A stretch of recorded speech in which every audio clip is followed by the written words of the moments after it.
안녕하세요. 매주 5분만 투자하셔도 기업 경영에 큰 도움을 받을 수 있는 기업 경영 채널 한국경영컨설팅 김재용 본부장입니다. 오늘은 최근 중소기업 대표님들께 가장 큰 이슈가 되고 있는 중대재해처벌법 관련해서 안내를 드리겠습니다. 사실 이 법은 2022년 1월 27일 시행된 것인데 50인 미만 사업장은 2년간 시행이 유예되었다가 2년 지나서 이번에 2024년 1월 27일부터 시행하게 된 것입니다. 그리고 이 법은 5인 이상 모든 기업에 해당되므로 5인 미만 사업장은 적용되지 않습니다.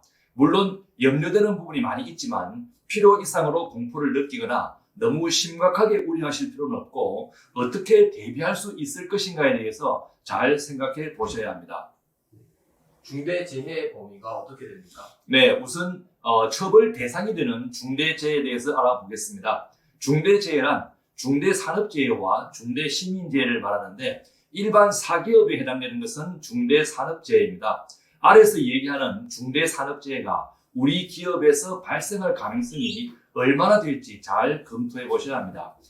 중대산업재해라는 것은 산업안전보건법 제2조 제1호에 따른 산업재해 중 다음 간목의 어느 하나에 해당되는 결과를 야기한 재해를 말한다라고 되어 있습니다. 그리고 세 가지가 있는데 첫 번째는 사망자가 1명 이상 발생한 경우, 그리고 두 번째는 동일한 사고로 6개월 이상 치료가 필요한 부상자가 2명 이상 발생한 경우, 그리고 세 번째 동일한 유해 요인으로 급성 중독 등 대통령령으로 정하는 직업성 질병자가 1년 이내 3명 이상 발생한 경우, 이렇게 세 가지 경우입니다. 중대산업재해가 기업에서 발생하면 대표자가 무조건 처벌받는 것인가요? 네, 그렇지는 않습니다. 중대재해처벌법의 제1조 목적을 보면 이 법은 사업 또는 사업장, 공중이용시설 및 공중교통수단을 운영하거나 인체에 해로운 원료나 제조물을 취급하면서 안전보건 조치 의무를 위반하여 인명피해를 발생하게 한 사업주 경영책임자, 그리고 공무원 및 법인의 처벌을 규정함으로써 중대재해를 예방하고 시민과 종사자의 생명과 신체를 보호할 목적을 한다, 이렇게 되어 있습니다. 그러니까 중대산업재해에 해당하는 사고가 났다고 해서 모두 처벌하는 것이 아니고 안전보건 의무를 소홀히 하여 조치 의무를 위반한 경우에 처벌한다고 되어 있습니다. 그러면 중대재해처벌법에 대비하려면 어떻게 준비해야 할까요? 네, 이 법의 가장 중요한 목적은 위험한 환경에서 일하는 근로자들을 사고로부터 보호하고 안전을 지켜주려는 것이고 사업주를 처벌하는 것이 핵심은 아닙니다. 그래서 첫 번째, 당연한 말이지만 대표님들께서도 더욱 신경 쓰셔서 사고 위험성이 있는 부분들을 개선하고 안전한 사업장이 될 수 있도록 더 많은 노력을 해주셔야 할 것입니다. 두 번째는 위험성 평가를 꼭 하시고 안전보건 인정인 ISO 45001도 받아두시는 것이 좋습니다. 위험성 평가에 대해서는 한국산업안전보건공단에서 50인 미만 기업에 대해서는 무료 컨설팅을 진행해드리고 있으니 잘 활용해 보시면 좋습니다. 상세한 내용은 네이버에서 클래스 KRAS로 검색하셔도 자세히 안내가 되어 있고, 대구 지역은 053-650-6835, 경북 지역은 054-478-8023으로 문의하셔도 됩니다. 위협성 평가 우수 사업장으로 인정을 받으시면 산재보험료 할인 등 혜택도 받을 수가 있습니다. 그리고 ISO 45001 인증은 기업 자체에서 준비하셔도 되고, 준비 인력이 부족한 기업은 외부 컨설팅 업체 유료로 맡기셔도 좋습니다.